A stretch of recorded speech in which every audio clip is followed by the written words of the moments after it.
Dom, how you How you doing, doing, man? Mike? Not too bad.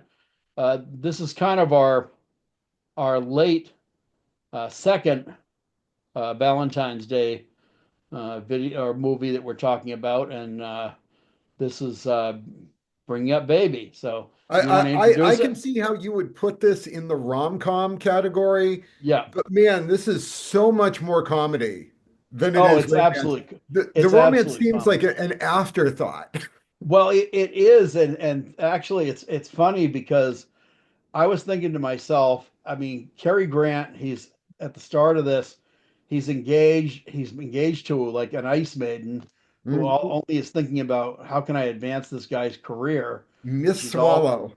yeah, yeah, absolutely.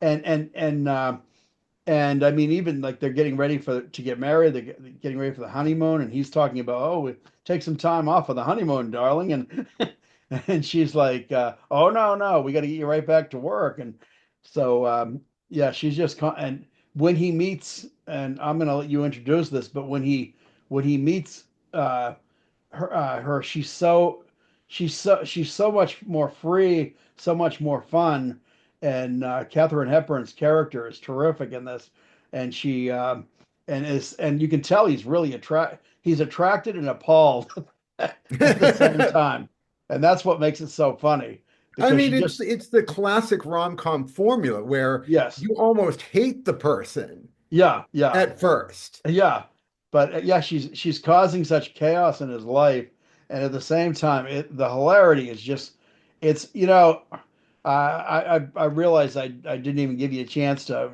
I just started launching into it because I love this so much, but some of this stuff. First of all, when he's wearing his glasses, he almost has a little bit of a Harold Lloyd, Buster Keaton And kind of a and the look dir- to him. the director pushed him to that. Yeah. He wanted him to emulate Harold Lloyd. Yeah. Well, he did a very good job with He it. did. And, in his early career, he actually did a lot more comedy, a lot more crazy stuff. He And comes from vaudeville. yeah, yes, you're absolutely right. He does. And he also was quite I don't know what you call him, a stuntman, but he was very acrobatic. And you can see that with some of his comic timing is terrific, and the Hmm. chemistry between these two. But do you want to go ahead and introduce this? Because I Yeah, kind of and let really, me do it quick because yeah, this is a movie that is so madcap, the plot is almost incidental yeah, it doesn't really need much introduction, but to the movie itself. But as you pointed out, our main character, Cary Grant, is Dr. David Huxley, an archaeologist that is yes, yeah, paleontologist that is currently putting together a brontosaurus bone, right, and they're lacking funds, so they're really desperate to get money. They're really after donors, and this one woman in particular, he's engaged to, as you said, the Ice Queen, a fellow paleontologist, Miss Swallows. They're going to get married. She does not really seem to care.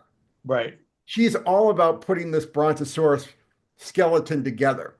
yeah, And yeah, so he is going after this donor's attorney, trying to hammer out a deal for the money when he has the misfortune of running into Katherine Hepburn's character, Susan Vance, who is the donor's niece.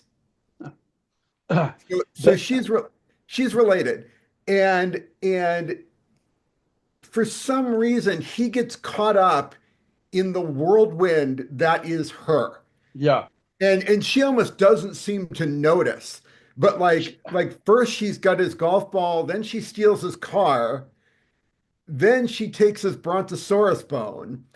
It's funny because I really feel like when it first starts out, it seems like exactly like what you just said, that she's doing it completely unnoticed, not really. He's just like in the background, and she's not paying much attention to him. She's paying a lot of attention to him. It does become clear that Yeah, yes, she has set her sights on him, and he's not going to get away. no, no, she she is she's a force to be reckoned with. And this scene Oh, behind me totally. right there with the golf course, that starts it out. It's some of the best like old time comedy that you could ever imagine. Um, it starts right away with her taking his ball, and he's trying to explain to her that it's his ball, and he's telling her, I'm playing with this type of ball, and you're playing with that type of ball, and she's like, oh, yes, yes, and she's just like, going on, and she keeps hitting the ball and going, so he's having to follow her. And it's just and right to the point where then she just leaves and yeah, gets in his car and actually takes off with him on the running board. I mean, she pretty much kidnaps the guy, and he's never really totally out of her sights after that. So it's And hysterical. and then they bring up Baby. Yes, Baby is the leopard that is imaged behind me. And a I young believe leopard. I believe it was for her aunt. I believe it was for the Yes, donor, but yeah, they delivered it to her. And this is a wild creature that's hard to handle, and it leads him on all sorts of merry chases. yeah. Well, apparently, her family is obviously like astoundingly wealthy, and Mhm. her brother is some kind of he goes to Africa all the time and different far He's a off big game places. hunter. Yeah, and so apparently the yeah aunt had mentioned that she wanted. That doesn't become clear until much later in the film, but apparently she had been really wanting. She's one of those women that wanted a big cat.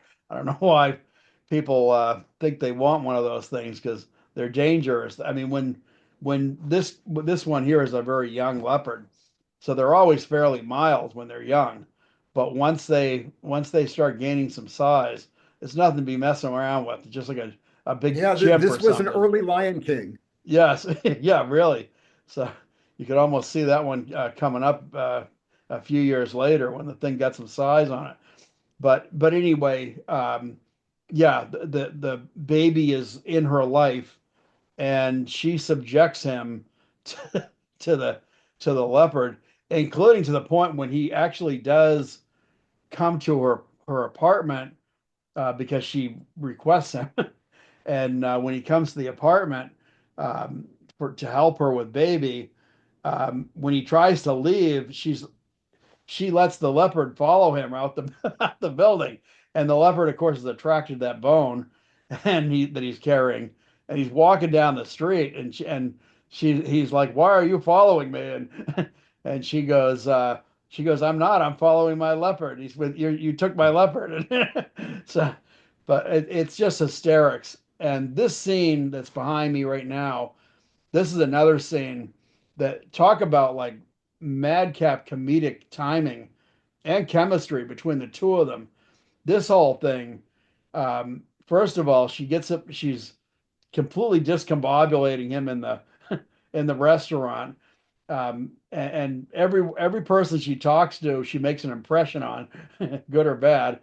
But this whole scene where she tears his coat, and and then he, by accident, ends up tearing the back of her dress. It's so darn funny. I mean, how can you not Mhm. laugh at that scene? Oh, it's classic. I gotta say, I was shocked at how funny this movie was. Yeah, I true. don't think I had seen it, and I was laughing out loud. Yeah. Oh, me too. Me too. I actually, I hate to say I watched it at work, but I did on a night shift, and I was actually like really cracking up because some of the scenes are just they're over the top funny. I mean, I laugh like that a lot of times at Marx Brothers movies. They'll make me certain movies, old movies will really make me laugh. This one definitely, W.C. Fields can do that to me a lot of times. I think he's really funny. These two together were absolutely hysterical, and just the But way yes, not at first. um, Evidently, Katherine Hepburn was horrible at comedy. really, The director Howard Hawks was consistently frustrated with oh, how poorly she delivered. He's like, you know, if people don't try to be funny, they can be funny. Huh. When people try to be funny, they are not funny. And he couldn't get her to just be relaxed and deliver the line. She was very self-conscious about being funny, Yeah. and it made a lot of her lines stiff and fall flat. Yeah. Well, that's funny because and this is another thing I have to point this out. She's incredibly beautiful in this movie, and I Hmm. mean, a lot of times for me, I don't know how it is for a lot of other people, but I've seen she was so great in some of her older films when she got some age on her that a lot of times I think a lot of people remember her for things like on Golden Pond and the African Queen even. Yep. She was Yep. more of like an older, I wouldn't call her a matriarch, but she was getting on up there. And so some of those films that were so good, I mean, truly, truly terrific films. But they see her as being older, and she's very young here, and she's incredibly beautiful. And all I could think of was, my God, I mean, you can't see the red hair that she had, but she was ravishingly pretty in this, and that was part of her appeal right there. But my God, her comedic timing, I thought was, and these two had You, chemistry. you know why? The director, Howard Hawks, Yeah. he hired a vaudevillian veteran to coach her. Hmm. The story goes, he came up to her and he said, "Look, I've been trying to tell you how to be funny. You're not taking my direction. I can't seem to get through with you. Talk to this guy." Yeah, yeah, And yeah, he let her talk to this guy for like an hour. And afterwards, she came out and she's like, "Okay, you have to hire this guy. yeah, yeah. And you have to give him a role." That guy is Walter Catlett or Okay. Catlett, Yeah. and he played the constable. Okay. Yeah. Yeah. Yeah. That's that's actually a good little piece of trivia right there because that whole thing with the that whole thing with the jail and what was going on in the jail is Well, I incredibly hear funny. someone talk about a leopard one more time. Yeah, yeah, yeah. Everybody keeps bringing up this, well, and they're in Connecticut on top of it. And it's like there are no leopards in Connecticut. Yeah, but and then I think when he actually comes out and says something like that, the leopard just comes waltzing right in. And then the other thing is that's so funny is the mishap with the two different leopards. An actual circus in the Yep. area and this dangerous leopard escaping, and she comes dragging the dangerous leopard on a leash into the a rope leash into the police station. It's like they're like, no, no, that's the wrong one. But yeah, like I said, it's an amazingly funny movie. I love the stuff with Cary Grant when she tells her mom, who he's actually trying to get, that she's the dowager She's that the he's trying to donor. get the, Yeah. yeah, and she just says, oh, he's not right. He's had a nervous breakdown, and so everybody's talking to him like he's mentally ill, and that is absolutely hysterical. It's Mr. Bone. yeah, yeah, that's right. She named him Mr. He goes, why did you call me Mr. Bone? She goes, well, you said not to use your name. Everything that he tries to get after her about, she's got some explanation for why she did it. This sounds perfectly reasonable. So yeah, she flummoxed him at every turn. Mhm, Uh, mhm. and So his she gets him to take a shower, and when he tries to get out of the shower, she she's like, "Oh, I sent your clothes out." And he's trying to get to his wedding, and she makes darn sure he doesn't get to his wedding.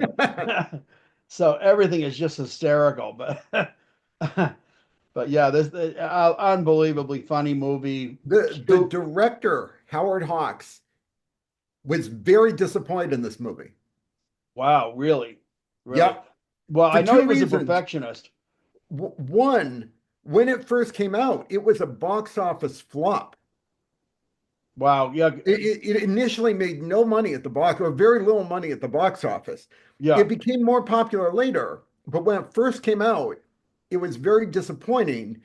And the second thing is he said he made this comedy to Madcap. Boy, I don't think so. I think it was He said if I had had even one normal person to ground the storyline, he would have liked it. But yeah, everyone was crazy. Everyone was yeah, wacky in the movie. yeah. Well, they were, but to tell you the truth, I think that's what made it so funny. If you had had too much of that, I don't think the comedy would have gone over as well. I don't think it would have worked. It's the fact that it was this, you know, everybody's caught up in the frenzy of Katherine Hepburn's character, really, and she's leading a parade. Everybody's following her. That's really And what's well, going. I love the movie. Yeah, But even the Marx Brothers had a straight man.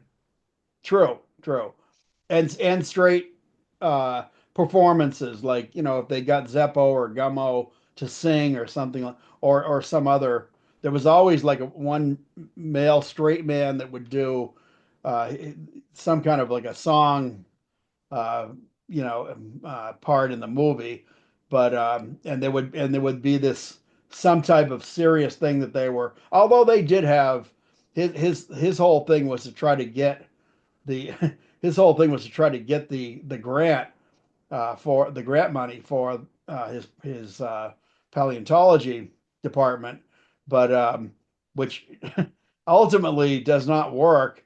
The aunt ends up giving the money to her, and that's I would say if there was anything that threw me a little bit was when like he ended up back in he's working in his department and there he is in his lab coat there in his department and working on working on this. What was the do you know do you remember what The the bum particular was. the particular Oh yeah, it dinosaur? was like I. So I've taught anatomy. I know Yeah, my anatomy. yeah. And as soon as I heard what they called this bone, I knew they had made it up, and the person that made it up had no idea what anatomy was. Yeah, yeah. It was the intercostal clavicle, Yeah, yeah, yeah. and there's no such thing. Yeah, yeah. I mean, I knew the term clavicle, but I didn't know anything about intercostal. I was thinking intercostal, a bone that stretches from one end to the other. So I mean, uh, ribs are the costa. And so Okay, if something's intercostal, there are intercostal muscles that attach the ribs to each other. And while the clavicle is in the vicinity of the rib cage, it's more of a shoulder bone. And so okay, the two words just don't go together. right, right, yeah, yeah. It obviously made up, which But I'm that's hard. sure no one cared. No, no one cared. The bone was actually it was insignificant other than the fact that he is frantically searching for. And the scene right behind me right now with the dog and the dog getting the bone and burying it and and her whole routine there with the dog, she's enjoying the hell out of out of just having him running around behind her and the dog trying to find this bone, and she's having the time of her life. He kind of doesn't realize that so is he. He realizes it at the end. Yeah, But yeah, yet it's not. she is just so full of life. Yeah, and I almost think she's surprised when they do finally come together. This scene here where she wrecks the whole structure that they worked. What do you say, 4 years to assemble or something? But he's saying, Susan, Susan, no, like she's climbing up the ladder to give him the bone. But no, it's like I said, it's he finally blurts out like that was the best day of my life, like hanging out with you, and it was he his whole life was just caught up in this, and he didn't want it. It was clear when the movie first started, he's talking to his then fiance. He's like, well, you go on a honeymoon. Well, this will. He was really intent on starting his life with her and having fun. And she's like, oh, no, no, we got to get right back to work. And he's like, well, can't we take some time? And it's, again, you could see as much as he, thought he wanted to get married, he kind of didn't really. He wanted someone that he could care about and Well, have some. I don't even know if he knew what he wanted. I just think No, he had been in his head for so long that when he's actually forced to live life, yeah, he yeah, realizes. yeah. Now that's another thing. That whole thing with the song. What was I can't even think of the song right now. I can't give you anything but love, baby. Oh, That I was barely remember the song. Yeah, that's it. I can't because they're both singing the song all the time to try to call the leopard and calm it, and so. But that stuff was hysterical. The stuff outside the window, when she brings him, she goes, "Oh yeah, I know this guy," and because he's all worried that the guy's going to be upset with him, and because she dragged him away from the table, she dragged him away from the golf game, and she goes, "Oh, I know him. We'll go to his house and make." And of course, it's late at night, and she's throwing rocks at the window, shatters it, and then she's like, "Run, run!" So yeah, everything is just it's so madcap funny. I don't think the madcap humor comedy was at all detrimental to it. I think there were so many scenes with her that the scene where she steals the car, that's the other thing. She gets she gets involved in a stolen car. When he goes to buy meat for the leopard, she parks in a no parking zone, and a cop comes along, and she says, "Oh no, this isn't my car. That's my car." So and she drives off with it. But yeah, like I said, it's I don't know. These two were great, and the chemistry between them I thought was just spot on. The chemistry between them led to four movies where they teamed up like that. Yeah, yep. No, there. I mean, Cary Grant. I actually was surprised how rewatching a lot of his films. I didn't realize even just how great of a comedian he could be, but he truly Hmm. is. She shocked me in this one because I knew she was good in comedy, but it was always more the ones that I'm really more familiar with, the Spencer Tracy and Katherine Hmm. Hepburn. They were, to me, they were a little more subtle in comedy. This one was such crazy comedy that Well, again, it had its roots in vaudeville. yeah, yeah, absolutely. And that's another thing. Vaudeville, let's take a moment to praise vaudeville. Oh, The, totally. the comedians that came out of that era, and what vaudeville could teach a person about acting and about comedy. We don't have that anymore. It's sad. Well, I wouldn't say that. I mean, like for those of you who are tuning in, just prior to this, um, just prior to this video, I was talking to Mike about I am writing a piece on the show Hee Haw, Yeah, and that is pure vaudeville. that is. Yeah, it is. Carol Burnett, I mean, even Saturday Night Live to this day is somewhat vaudevillian. Yeah, yeah. It's just that it is. It's true. A lot of times It's when not you, as pure. Vaudeville was pure entertainment. yeah, yeah. It's the and that is something that like I think Saturday Night Live had a little bit more of a it was more of an amateur live thing in the like SCTV had that quality about it too. Yep. SCTV was wonderful. Anybody that has a chance, if you've never seen SCTV and Oh my see God. all the I've been comedians, watching reruns of that and seeing yeah, like early Martin Short, early Jim Candy, yeah, Joe Flaherty. I mean, Rick Moranis. yeah, all those comedians, they were real talented. Catherine O'Hara. I mean, I can't well, remember the other guy that's on Schitt's Creek. oh yeah, Eugene Levy. Eugene Levy. Okay. Yeah.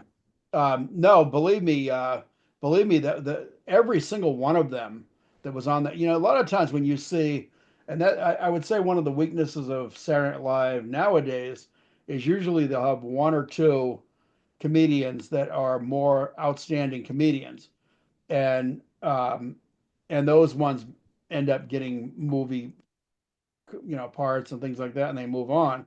But in the old days, the real early days. Look at what you had with Saturday Night Live. You had Belushi, Aykroyd, Garrett Garrett Morris. Morris, Yeah, Gilda Radner. yeah. I mean, yeah, Gilda Radner. Oh my God. Yeah, yeah. I mean, all of them were so funny and so talented, and and then when that original cast left, it usually was, there were a few years where there were some good ones that were all together, but it was a little more sparse after that. It's Hmm. but yes, that as far as vaudeville and that type of comedy, you need that kind of live setting. Even the Carol Burnett show had a little bit of that going on Yep. with Harvey Korman and Tim Conway and Carol Burnett. Oh my God, she was They terrific. are Vicky Lo. amazing. Yeah, They're on another show I watch reruns of on the regular. yeah, yeah. It's I mean, there's certain skits even with that. Like I remember the one where Tim Conway's playing a dentist and he numbs up his hand by accident. his hand his hand's flopping over. He's trying to and Harvey Korman is sitting there and he's laughing and he's trying to keep a straight face.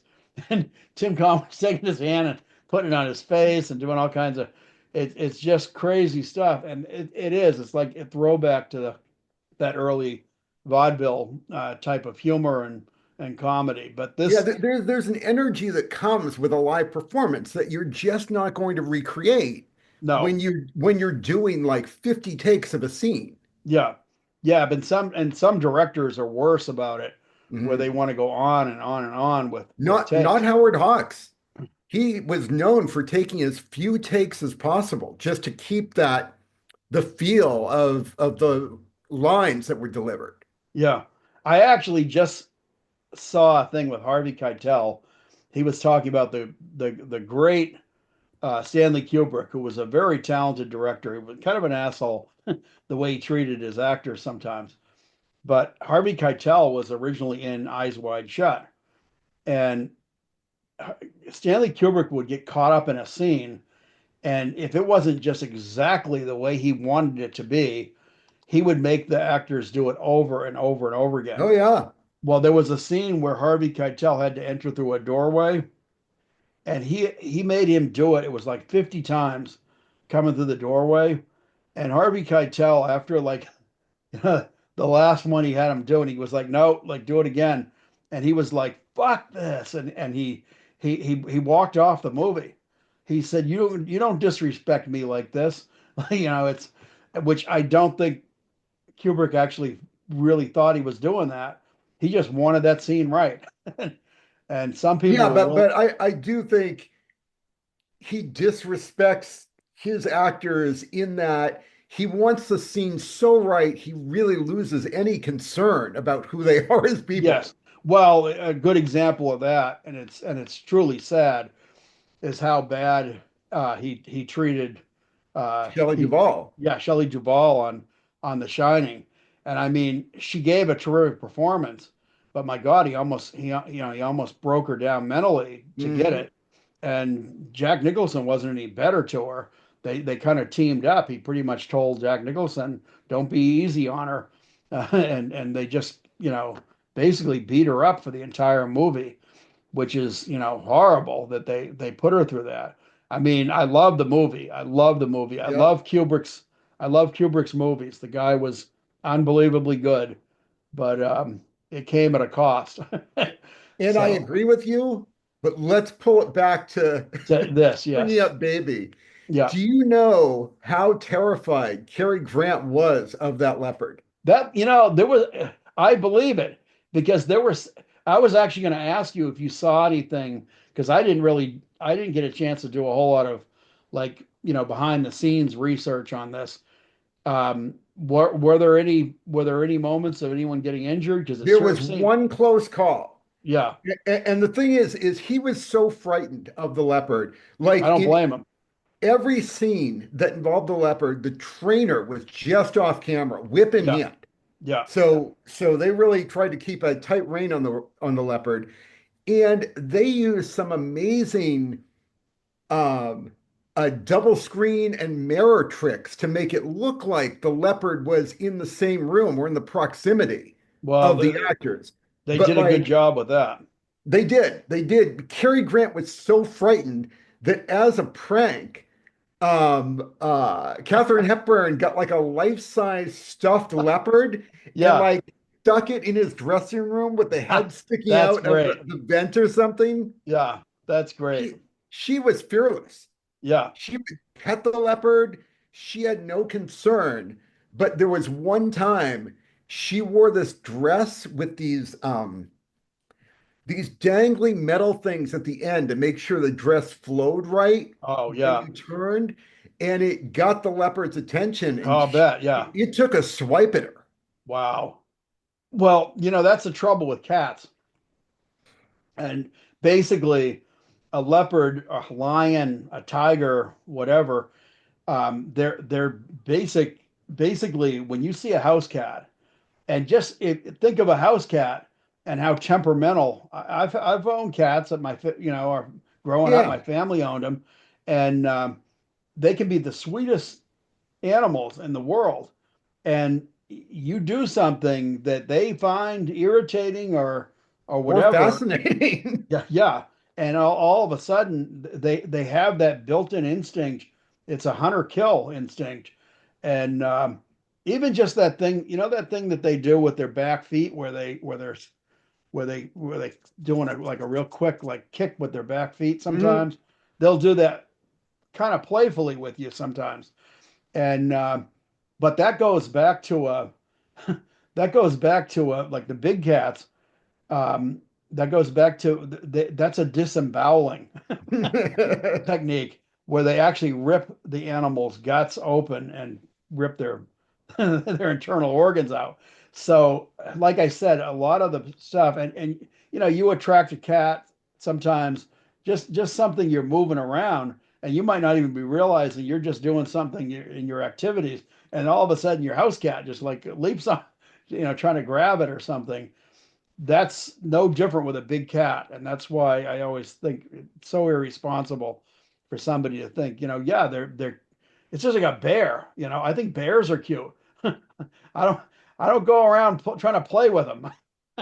you know but yeah, I can see probably she would be more relaxed with them though, because that was kind of her personality.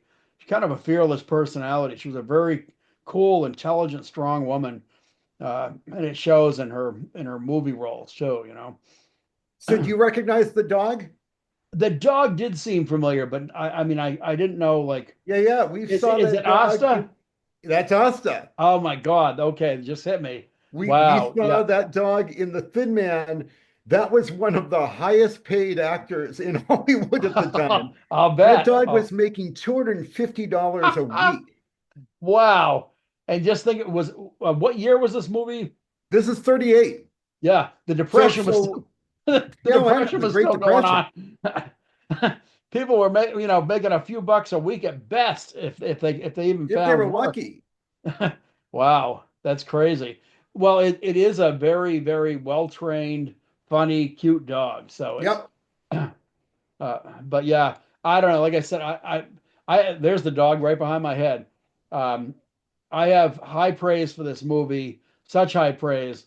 If I could give it 5 thumbs up, I would. It's just so good. Yeah, Uh, this is a clearly two thumbs up movie. yeah, and I take it Lisa liked the movie too, Yeah. because I was trying to get a movie that would be would be a good all around. Like I said, I'm not like a huge fan of the traditional rom-com, and you're right. This maybe leans a little bit more towards the comedy aspect, but there I definitely felt the romance. I Oh felt yeah. I mean, it was hysterical how much she was pursuing him, and he didn't even like always seem aware that that's what she was doing. He just No, felt no, like not at all. I'm caught up in this thing I can't get out of. But Now, yeah, do you know that movie history was made with this movie? how's that?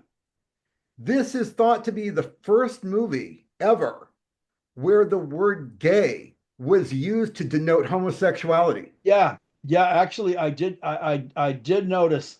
I did notice that one scene because I mean, they would use the word gay is often used in old time movies in the sense of Right. I'm happy, I'm gay. But yes, he used it in a way that was, and it was funny. It wasn't used in a No, derogatory or it bad wasn't. way. It wasn't at all. No. But it's just very interesting in that, according to what I read, the word gay to denote homosexuality didn't come into common usage until the 60s. Okay. And this is Yeah. over 20 years before then. Yeah. Yeah. I mean,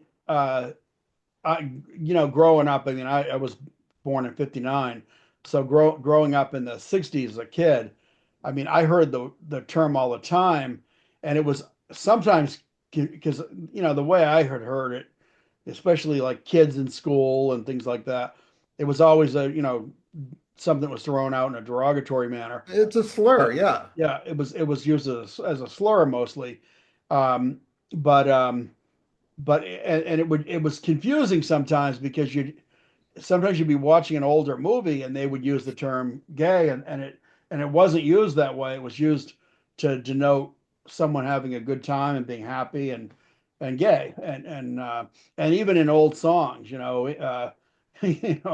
it's what is it? It was an Easter parade that they're singing about gay, hats or whatever. So people, they would use the term in older film, and it was totally different. And Hmm. so you'd be like, well, doesn't that mean, homosexual? But like I said, yeah, it was used in this definitely, and he was hysterical when the whole thing Oh, with the whole thing that with was an that ad lib. That was not in the script when he really, used that line. When yeah, he said, "Oh yeah, I've just suddenly turned gay all of a sudden." yeah, That was yeah, him. That was pure spontaneous him. yeah. Well, believe me, I had so much respect for both of them, how much they did for this movie, and I did feel like because that's something I didn't hear anything about whether how much of it was spontaneity and ad-libbing, but I did feel like sometimes when they were doing certain scenes that there had to be some of it had to be ad-libbing because Mhm. it was so natural. And if they were just following a script, my God, it just really makes me have more respect for their acting. You know what line in this movie or what phrase in this movie really made me sit up and take notice? What's I can't that? remember when or who says it, but someone uses the phrase, "Well, that's mighty white of him." Oh yes, that term was used a lot. That term, believe me, that was a common I've heard it term. before. I haven't heard it for a while though. Yeah, well, I remember in older films hearing that a lot, and I also remember adults when I was a kid. I remember a lot of adults using that term. Well, that's mighty white of you, and so which How the I mean, times change. times change, and that's the other thing about that is like I never really put anything in context on that. Anytime I heard that, um, it would to me it was just a term, It was and so common. yeah, it wasn't until I got older and I actually started noticing a few things that I actually like it hit me like okay, well, actually that means it's like good because you're acting like a white man or something. So yeah, then all of a sudden you realize like okay, that actually is not not the greatest term. But yeah, so like I said, yeah, you're going to see that in older films, but because there were terms that were just thrown around. I mean, I could tell a I could tell a story, which I won't, but I could tell a story about somebody at work that where I work, and I won't mention that either. But just somebody that threw out a term one time, and it was an old term that probably a lot of us had grown up with, but um, everybody like just kind of froze when it was said because and the guy who said it was like guy and everybody looked and they were like what you just said and he was like yeah I know and so like I said sometimes those things are like just because you grew up hearing certain things it's like the vocabulary is kind of like stuck in your head and it's luckily, luckily that was not a, that was not something that actually hurt the movie really, because it was such a quick Oh, right. moment and term, But yeah, like I said, it definitely was a movie of its time, 1938. Hmm. So, but really, I think it's a sweet movie in so many ways.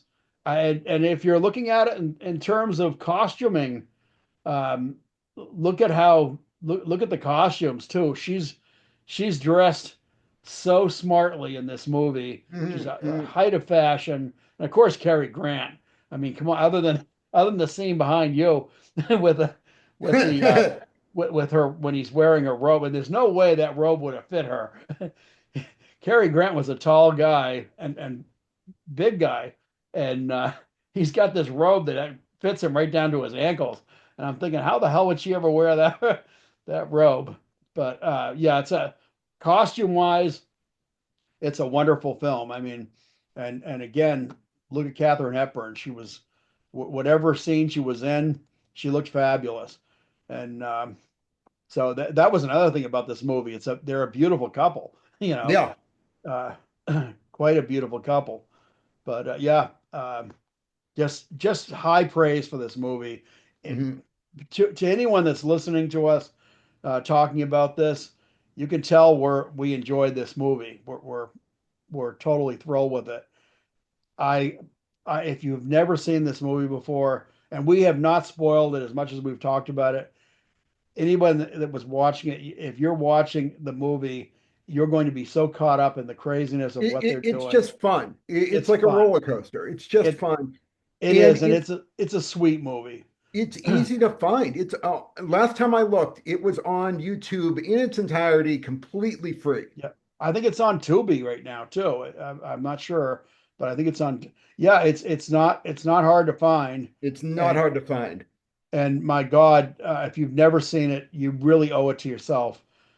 Give this one a look. I almost defy anybody to not like this movie. If you don't like this movie, you're somebody that just can't handle any kind of comedy or romance or both. Um, Well, I because mean, I gotta say, some people might be looking for something a little more grounded and complex, and this is not. This again, this yeah, is just fun. This is like, yeah. you Yeah, and know, again, if you're someone that, if you're someone that, all you ever, and you can't maybe watch an old movie, that's the other thing. Some people go, oh, it's black and white. Uh, any of these color scenes that you see behind me, those are all hand colored scenes. Uh, a lot of times with lobby cards or press kits that would have lobby cards in them. Anyone that doesn't know the term press kit, they still hand them out, I believe now for theaters, but oh, they there's still used a to, thing. yeah. Well, I mean, they used to like every theater would be issued these. The press would be issued a press kit, which would have the lobby cards in it, and people collected them and still do. I used to have quite a collection. I almost wish I still did, but some of the lobby cards that were in the press kit, they would they would be colorized if the movie was black and white, so that they could have something pretty and colorful to show the press. But this movie is absolutely in black and white. So any of the scenes like this here, there might be a colorized version of this out somewhere. I've never seen one and don't care I've to. never seen one. Yeah, colorization I do have to say is getting better, but I'm not a huge fan of it. And I'd rather watch the movie the way it was filmed. In its Uh, original, yeah, I'm a purist, it's yeah. like I said, it can be kind of fun sometimes to look at something that they actually did this is the color behind me right there is not good color. Um, it's this one here is a little bit better with the flesh tones, but you can tell if you look at that scene and look at a modern day film, it's like, yeah, that's not. This movie was originally disastrous for Katherine Hepburn. Wow, wow, She was seen as box office poison boy, because it did so bad at the theater, at the box office. She did not get another role for 2 years. Wow, wow. Well, it was sad because she certainly didn't deserve that. She was I so mean, this good. is an extremely highly regarded movie. It's on several top 100 lists. Yeah, It's on the top 1,000 movies you need to see before you die. yeah, It's in the National Archives. It's widely recognized as a great movie, but at the time, no. yeah.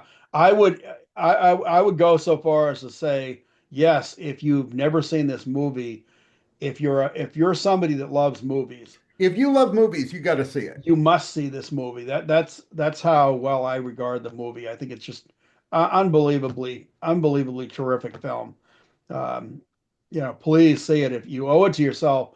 God, if you like Cary Grant and Katherine Hepburn, my God, you Even if you just like seeing how movies were made yeah, back in the day, yeah, the this is craft of this the is a classic movie. Yeah, the lighting, the cinematography, everything that's used, even some of the goofs and bloopers that you will see that are still in the film because they yeah, were not caught at the time. yeah, It's just a piece of history. yeah. Uh, we both love movies. I am much more critical than most people Mhm. about movies, and I love this movie. More critical than I am. Yeah, like this the scene here behind me. Um, I was laughing out loud in this scene. She crushes his hat. Um, and it's an expensive, probably sealskin on the top hat. It was a beautiful hat, and she crushes his hat. You can see it's on his head there. It's crushed. She tears his coat up the back, and it's a terrific scene when she does that. And then when she finally gets insulted enough by him or acts like she is, and she storms off like, well, I won't stand here for this, and she starts to walk off, and he's standing on her dress and rips her dress up the back, and then he keeps trying to cover. And back then, like the idea of a guy like grabbing a girl from behind like that was really I mean it's still considered forward, real forward, but I mean just the way he keeps taking his hat and he's smacking it up against her bottom to try to cover her up, and she's like, Mhm. will you stop, like, will you stop doing that? And he's saying, but Susan, I'm trying to tell you that. And so this scene behind me is where they're actually trying to exit. She's realized, like, wow, the back of my skirt's torn open. So he's standing close behind her, and they do this comedic walk out of the restaurant with everybody looking and laughing at the two of them. So, so, so, so yeah, it looks like a Charlie Chaplin scene or something, the way they're walking out together. But like I said, it's so cute. It's such a good movie. I mean, how could you not love this film? Uh, that's I would feel sad to think that someone would watch this and go, oh, I couldn't enjoy it at all. Well, I It's mean, like, no one's gonna. I mean, this is a great movie, but there's nothing that's going to please everyone. no, of So, course not, of course not. but again, Again, that's why I point out this is low hanging fruit. This is yeah, nothing to find and to watch. yeah, yeah. No, it is, and it is, and it's something that the very fact that it's easy to find is almost astounding because usually the better movies, and of course it is an older film, but It's older. I'm sure there aren't that many commercial ties to it at this point. yeah. But I mean, I bought this on Vudu, and this is a movie like I feel like um, I don't know, as a movie buff and movie collector, and just someone that goes back to old movies all the time. I would feel very upset if I didn't have this in my collection. That's how much I enjoy the movie. But So yeah, so two thumbs up, and honestly, I'm not sure I can say that much more about the movie other than to go see it. yeah, no, that's I feel the same.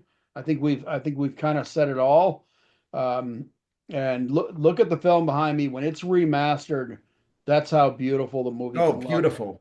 Um, just wonderfully shot. So if you haven't seen the movie, please watch it if you haven't. Thank you for watching. Please leave that like and subscribe. We always have to say that. Neither one of us really wants to, but yep. I think we've said it all. I hope you guys enjoyed the little chat we've had on this one. We did.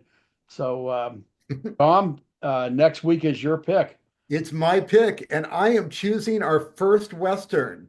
Oh, cool. Because I've been on it's been on the tip of my tongue, saying we gotta do a Western this week. I don't know if you're going to appreciate it, but it's one of my favorite Westerns because it's one of the most unconventional Westerns. Okay. So, My Name is Nobody. okay. I know the movie. It's been years since I've seen it. Oh man, I love this movie. I've seen Yeah, it so many times. I've seen it probably twice, maybe three times. Um, I wouldn't say it's my favorite. This is my memory from before, because like I said, it's been many years. I do remember enjoying it, and It sort of turns the Western on its head. It's very much a Western, yeah. but there are many elements that are just Well, off the wall for a Western. that is a spaghetti Western, right? Yep. Yeah. So you know, and let me just say something about spaghetti Westerns. You know, of course everybody thinks of things like the good, the bad, and the ugly. You know, for a few dollars more, fistful of dollars, all those ones that Clint Eastwood did. And but of course there were many. Oh, so many. Yeah, and not all of them starred big stars. Uh, and My Name is Nobody actually. That is one that he wasn't well known at the time. He Terrence did, Hill, yeah, Terrence Hill. but Henry Fonda. Yeah, yep, yeah. Well, I think Henry Fonda probably he appeared in a few movies around that time. I almost think he was probably struggling to get some roles, Yeah. and he was probably looking for a paycheck. But he's good in those movies. And you know, some of the actors that even when Clint Eastwood was doing it, I have a feeling I can't say this, you know, with anything concrete, but I have a feeling that even like Clint Eastwood, what at the time was probably thinking that it was kind of like a step down, that he was making movies in Italy and ones that were pretty low budget. Those movies are so highly regarded. But when I was so used to the American Western, and this is why I just had to bring this up. I was so used to the American Western that when those movies came out, I actually looked at them with a little bit more disdain than I did for an American Western. I would critique like they a lot of times they had Italian rifles rather than American a Winchester, say. Um, you know, they'd use something a little bit different and unconventional, and you could tell sometimes just the way they were shot and the overdubbing with the voices and things like that. But Okay, they've let's stood the save this test of material time. for next week. For Yeah. those of you, if anyone's still watching, My Name is Nobody, 1973. It's again for free on Tubi. Okay. Yep. Everybody check this out because again, it's going to be a fun rewatch for me. It's been a long time, and I'm I'm hoping that I do remember when I watched this, I thought to myself it was good. I didn't think it was as great as the some of the Clint Eastwood ones, but I did enjoy it. And Mhm. so I'm really anxious to rewatch again after all these years and see what I think of it. So that's pretty cool. Everybody, we've talked this one out. I think it's time to you know call it adieu, and we will be back next week. See So you next Dom, week, everyone. yeah, Dom, I'm saying bye to you, and I'm saying bye to our audience. Thank you guys. Spoiler alert. So, all right. See you guys next week.